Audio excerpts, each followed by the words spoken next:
اگر کوئی اسلامی بہن عمرے یا حج پر جاتی ہیں تو اگر وہاں ان کو یہ اطلاع ملتی ہے، وہ مکہ پاک پہنچ گئی ہوں یا جدہ پہنچ گئی ہوں اور اطلاع ملی کہ ان کے شوہر کا انتقال ہو گیا، تو اب ان کے لیے حکم کیا ہوگا؟ وہ عمرہ اور حج پورا کریں یا واپس تشریف لے آئیں؟ اگر کسی اسلامی بہن کو ایسی اطلاع ملے، سفر پر ہے اور اسے پتا چلا کہ اس کے شوہر کا انتقال ہو گیا، تو ایسی صورت میں اس کے لیے پہلا حکم تو یہ ہے کہ جہاں وہ پہنچی ہے وہیں پر ٹھہر جائے اور وہیں پر اپنی عدت پوری کرے اگر اس کے لیے ممکن ہے۔ اور اگر اس کے لیے ممکن نہ ہو تو اب دوسرا اس کے لیے حکم یہ ہوگا کہ اس کا اب کوئی محرم جو ہے اگر اس کے ساتھ ہے تو وہ محرم اس کو واپس لے آئے،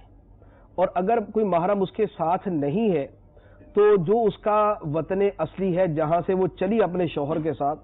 وہاں سے کوئی محرم جائے اور اسے اپنے ساتھ لے کر آئے۔ اور اگر یہ بھی ممکن نہ ہو تو پھر آخری صورت اس کے لیے یہ ہے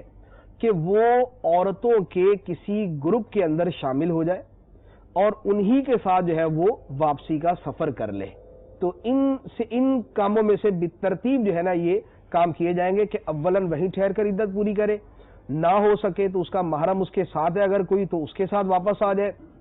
ورنہ کوئی محرم اس کو جا کر لے کر آئے، اور اگر ان میں کوئی صورت ممکن نہیں ہے تو پھر وہ عورتوں کے ساتھ ہو جائے، مردوں کی بجائے وہ عورتوں کے ساتھ ہو جائے جو سمجھدار ہوں اور نیک عورتیں ہوں، تو ان کے ساتھ وہ سفر کر کے واپس آ جائے اور پھر جہاں اپنے شوہر کے ساتھ وہ رہتی تھی اسی جگہ پر آ کر عدت گزارے گی۔ چاروں صورتوں میں آپ نے کہیں یہ ذکر نہیں کیا کہ وہ عمرہ اور حج کرنے کی اجازت ہے کہ نہیں، یعنی ان چاروں صورتوں میں یہ نہیں ہے کہ عمرہ اور حج کرے، اس کو آنا ہی پڑے گا؟ اس میں نہیں، اس میں یہ ہے جیسے وہ وہاں پہنچ گئی کہ جہاں سے آگے مسافت سفر نہیں ہے، اگر مسافت سفر نہیں ہے پھر تو وہ آگے اپنا حج اور عمرہ جو ہے وہ پوری کرے، اور اگر آگے مسافت سفر بنتی ہے تو پھر وہ وہیں پر رکے گی اور سفر نہیں کرے گی، محرم ہونے کے باوجود؟ ہاں، وہ سفر نہیں کرے گی۔ ٹھیک ہے۔ اور اگلی صورت یہ ہے کہ وہ اکیلی رہ نہیں سکتی، کہ جیسے مثال کے طور پہ وہ پہنچی مدینہ منورہ،